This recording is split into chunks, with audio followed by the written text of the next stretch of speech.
tishini yuvmaydigan erkaklar tishini doimiy ko'p yuvib yuruvchi erkaklardan sog'lom hisoblanadi. Bunga ilmiy isbot bor, akalar diqqat qilamiz. Shunchaki bu valakiyda gap emas.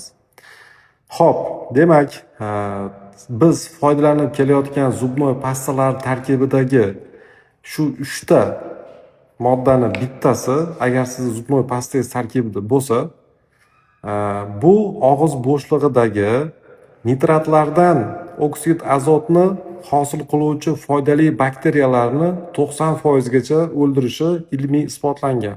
Manbasini pastda yozib qoldiraman, opisani to'liq ma'lumot beraman.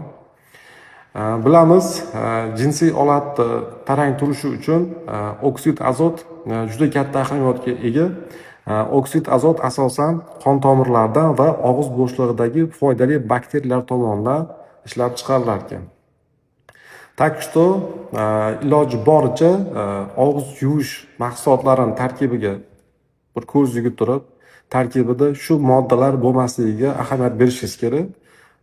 Va yana ham foydaliroq mahsulot misvokdan foydalanishingiz mumkin. Nima uchun misvokdan foydalanishligini insoniyatda sababini endi tushundim.